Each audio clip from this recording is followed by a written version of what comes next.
What's up, YouTube? My name is Darian. I go by the Bowtie Fragrance Guy here on YouTube, and I do fragrance reviews as well. So if you don't know who I am, now you know. Man, shout out to my guy Steven, man. Hey, congratulations on the new release. I am so happy for you, man. Again, I can't think of many more people that are worthy of the success in the whole nine that you've had.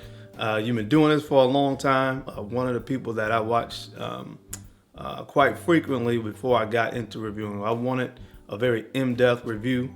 Then I will go to Steven's channel. So, man, shout out to you for the new release. Now, Steven, the only issue that I have is this small sample that you sent me, man. I need some more of this stuff, like now, like today, like in the next 10 minutes. Can you get it to me in 10 minutes? I know it's not possible, but look, guys, this new fragrance that Steven has done in collaboration with Navitus Parfums, let me tell you, I know there's some things that go on out there that may kind of cloud people's judgment, but hear me clearly. This is an absolute home run. Now, the name of this fragrance is actually entitled Raised Spirits. And listen, I haven't looked into the actual meaning behind the name yet, but I can tell you that it raised my spirits when I smelled this fragrance. So I put it on my hand and I did what I call the overnight test. When I want to test out a fragrance and test the longevity, if it can pass the overnight test, then I know it's going to do well in the performance category. When I first sprayed it, absolute love at first sniff for me. It's boozy. It is sweet. There's this honey-like sweetness that combines with the rum, the booziness from the rum and the opening. I would akin the smell of this to, let me put it to you this way. The other fragrance that I'm very fond of from the house of Frappin called 1270. And those of you that know that fragrance know that the main or primary issue that people have with Frappin 1270 is the fact that it does not perform. And you read this laundry list of notes: dried fruits, cacao, vanilla, resins. I mean, you read the note breakdown, white honey, and you're like, oh my God, this is gonna blow me out, blow my mind when I smell this fragrance. And then you smell it and it's like, oh, I kind of smell that stuff, but it's not really there. This is what I would have hoped Frappin 1270 would have smelled like when I put my nose to it. It's boozy, all right?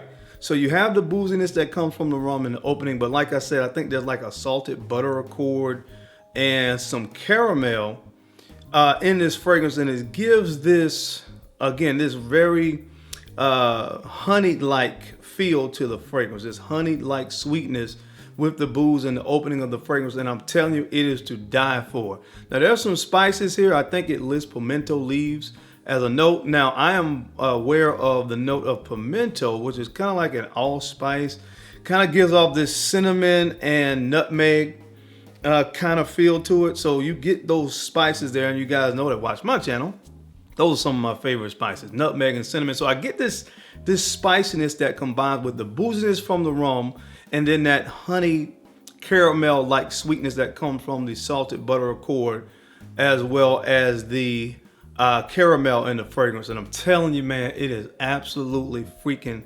dynamite. Now, I'm going to say something, and this is going to be really saying something, because Steven has done in his collab with Navitus some amazing fragrances. Two of my favorites are Arcanum, is definitely one of them, and why can't I think of it right now? Arcanum and Absolutio, two of my absolute favorites that he's done. And I must say that this is now my favorite. This one, my gosh, is everything that I ever wanted a fragrance and more, because you guys know I love those boozy fragrances. This is boozy.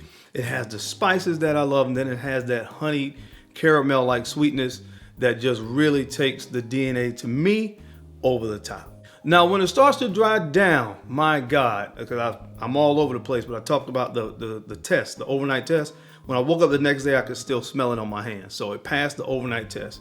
So when it dries down, man, you get this almost dry tobacco kind of feel. Although it's not over the top, but it's just the right amount to kind of offset some of the sweetness in there to me. But I love tobacco and fragrances as well. So you get that tobacco and you get this, the woods that come into play here. The kind of smells like, or I would akin it to the smell that when you smell Angel Share by Killian, you have that cedar, that aged oak barrel or kind of cedar note in there. You get that in this fragrance, and you get some warmth, a little bit of musk and warmth that comes in from the cashmere wood in here as well with the vanilla. Oh my gosh, and I'm telling you, you still have some of that booziness and sweetness that's left over from the beginning. And when you add the vanilla, you add the warm woods and the dry cedar, aged cedar kind of feel to it. Oh man, and the tobacco, this is just the perfect gourmand, the perfect time of year. And I want to tell you right now, this fragrance to me is a 10 out of 10. Again, the only problem that I have is that I only have this little sample, which the camera won't even probably pick this up. It won't. So I just have a very, very small sample here. And my only problem with this fragrance is I need more, like now. But that is it, guys. Stephen, thank you again for having me on. This is my initial impressions. I need to get a bottle like in the next 24 hours somehow. I don't know how that's possible, but let's make it happen. But that's all I have. Stephen, thank you for having me on the channel. It's an absolute honor that you would even, want my opinion. But I thank you for allowing me to be one of the first people to sample this beauty of a fragrance. Now, back to you, my friend. Peace.